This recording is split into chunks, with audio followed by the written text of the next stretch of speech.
بسم الله الرحمن الرحيم.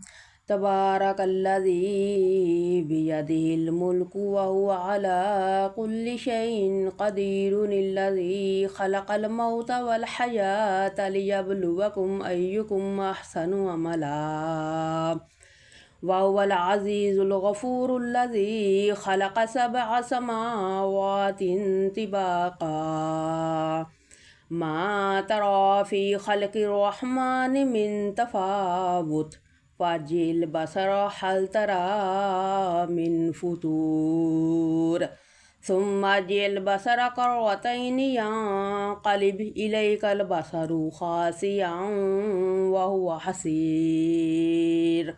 ولقد زينا السماء الدنيا بمصابيح وجعلناها رجوما للشياطين وأعتدنا لهم عذاب السعير. وللذين كفروا بربهم عذاب جهنم وبئس المصير. إذا ألقوا فيها سمعوا لها شهيقا وهي تفور، تكاد تميز من الغيظ، كلما ألقي فيها فوج سألهم خزنتها ألم يأتكم نذير، قالوا بلى قد جاءنا نذير فكذبنا وقلنا ما نزل الله من شيء إن أنتم إلا في ضلال كبير. وقالوا لو كنا نسمع أو نعقل ما كنا في أصحاب السعير، فاعترفوا بذنبهم فسحقا لأصحاب السعير. إن الذين يخشون ربهم بالغيب لهم مغفرة وأجر كبير.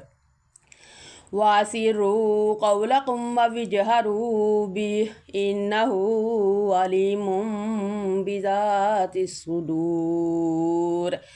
ألا يعلم من خلق وهو اللطيف الخبير.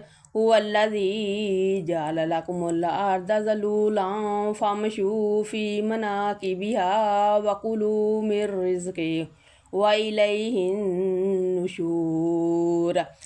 أأمنتم من في السماء أن يخسف بكم الأرض فإذا هي تمور، أم أمنتم من في السماء أن يرسل عليكم حاسبا، فستعلمون كيف نذير.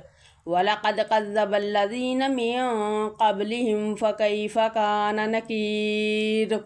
أولم يروا إلى الطير فوقهم صافات ويقبضن ما يمسكهن إلا الرحمن إنه بكل شيء بصير.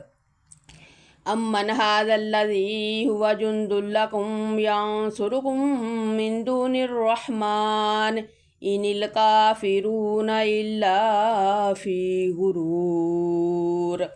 أمن هذا الذي يرزقكم من أمسك رزقه بل لجوا في عتو ونفور.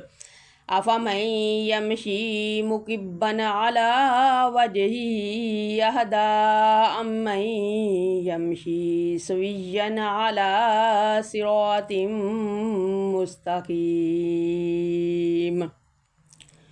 قل هو الذي أنشأكم وجعل لكم السمع والأبصار والأفئدة قليلا ما تشكرون. قل هو الذي زرعكم في الأرض وإليه تحشرون. ويقولون متى هذا الوعد إن كنتم صادقين. قل إنما العلم عند الله وإنما أنا نذير مبين فلما رأوه زلفة سيئت وجوه الذين كفروا وقيل هذا الذي كنتم به تدعون قل أرأيتم إن أهلكني الله ومن معي أو رحمنا فمن يجير الكافرين من عذاب عليم قل هو الرحمن آمنا به وعليه توكلنا فستعلمون من هو في ضلال مبين قل أرأيتم إن أصبح ماؤكم غورا فمن يأتيكم بماء معين